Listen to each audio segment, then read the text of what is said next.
कचऱ्यापासून खत निर्मितीचा इंदापूर नगर परिषदेचा उपक्रम स्वच्छ, सुंदर व हरित इंदापूरसाठी असला तरी तो नेमक्या कोणत्या हिताचा आहे किंवा कोणाच्या हिताचा आहे हे प्रश्न अनुत्तरित आहेत।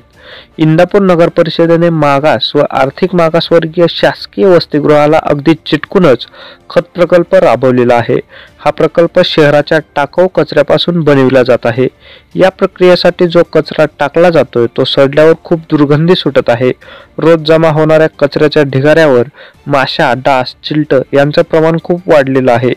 हे कीटक सर्वत्र विद्यार्थ्यांच्या मेसवरील भाज्यांवर घोंगावत असतात।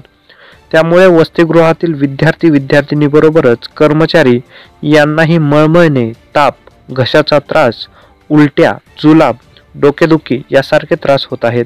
हा प्रकल्प वसतिगृह मेसच्या अगदी 30 फूट अंतरावर आहे। याच बाजूला पिण्याच्या पाण्याची टाकीही आहे। या सगळ्यांचा विद्यार्थ्यांच्या अभ्यासावर खूप परिणाम होत आहे।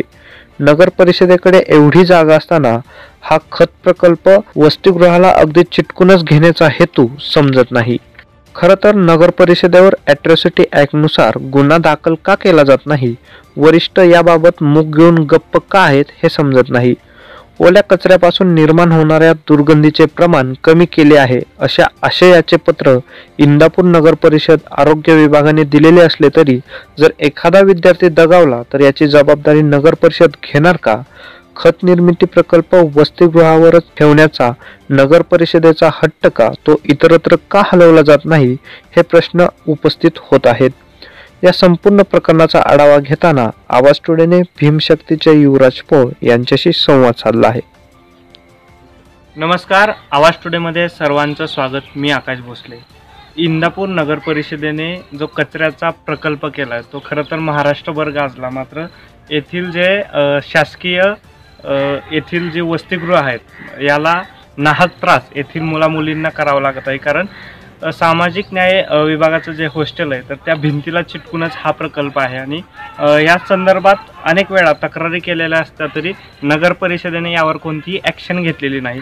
या संदर्भात बोलण्यासाठी भीमशक्तीचे युवराज पोळ आपल्याबरोबर आहेत। मामा, काय सांगा? जय भीम। इंदापूर तालुका भीमशक्ती संघटनेचा तालुका अध्यक्ष बोलत आहे। आपल्या इंदापूर शहरामध्ये सामाजिक न्याय विभागाने जे 100 मुलींचं वसतिगृह केलेलं आहे, 100 मुलांचं वसतिगृह केलेलं आहे।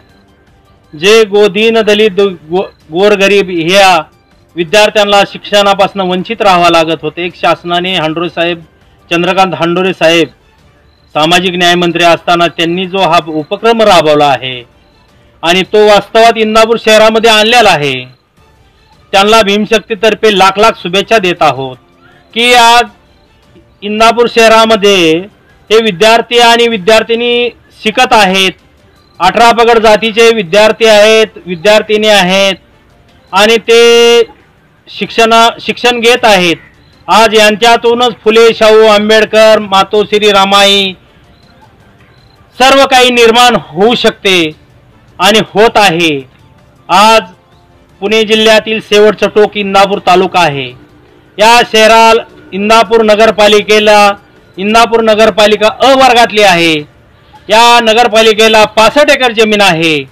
ही 65 एकर जमीन असताना सुद्धा सामाजिक न्याय भवन यांनी विद्यार्थ्यांची मुलींचं 100 आणि मुलांचं 100 यांच्या वसतिगृहा शेजारी काही इंदापुरातील प्रतिष्ठित नागरिक, कापडवाले व प्रतिष्ठित अधिकारी यांनी जाणून बुजून आज विद्यार्थ्यांच्या वसतिगृहा शेजारी आज 25-30 हौद निर्माण केलेले आहेत गांडूळ खताचे, आणि त्या गांडूळ खतामुळे विद्यार्थ्यांना उलट्या, जुलाब, नाहक त्रास होत आहे।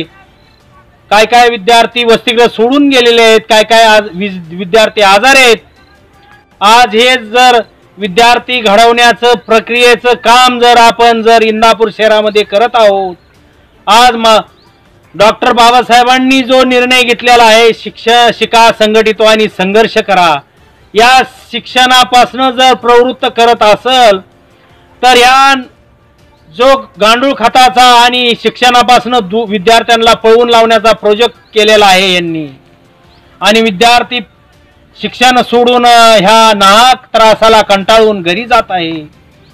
ह्या गांडूळ खत करणाऱ्यांचा निषेध भीमशक्ती सामाजिक संघटना करत आहे। ह्या संदर्भात जे नगर परिषद आहे त्यांच्यावर ॲट्रॉसिटी ॲक्टनुसार गुन्हे का दाखल होत नाहीत किंवा त्यासाठी तुम्ही का पाठपुरावा करत नाही? हा विषय आतापर्यंत जे या वसतिगृहाचे अधीक्षक आहेत यांनी कलेक्टर, आयुक्त आणि तहसीलदार यांना निवेदन दिलेले आहे। त्या निवेदन देऊनही काही फरक नाही।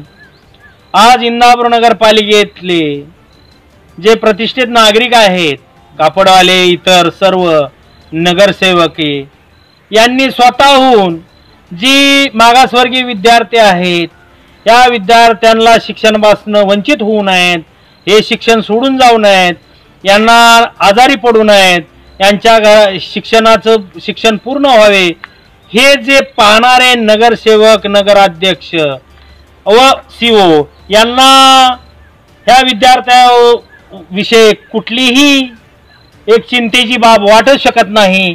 आज मुख्यमंत्री साहेबांनी नगरपालिकेला 6 कोटी रुपये दिले। ते 6 कोटी रुपये दिले असताना एक शासकीय प्रोजेक्टच्या शेजारी गांडूळ खत करत आहे। म्हणजे त्यांना 6 कोटी रुपये दिले याचा अर्थ की वसतिगृह आहे, शासनाचं वसतिगृह इथून बंद पाडायचा असा एक उद्दिष्ट एक निर्माण होत आहे। तर यांच्यावर ॲट्रॉसिटी ॲक्ट खालून यांच्यावर गुन्हा दाखल करावा ॲट्रॉसिटी ॲक्ट अनुसार। आणि का होत नाही? मागासवर्गीय विद्यार्थ्यांना नाहक त्रास देत आहेत। आपण बघितलं असेल की युवराज पोळ यांनी जे काही मुद्दा मांडला किंवा नगर परिषदेवर ॲट्रॉसिटी ॲक्टनुसार गुन्हे का दाखल होत नाहीत, मला वाटतं की हे संपूर्ण माध्यमांमध्ये दिसत असताना अजूनही त्याच्यावरती कोणतीही कारवाई होत नाही। खरं तर वरिष्ठ याकडे लक्ष देणार का आणि त्यांच्यावरती कारवाई होणार का हे पाहणे आता महत्त्वाचे ठरणार।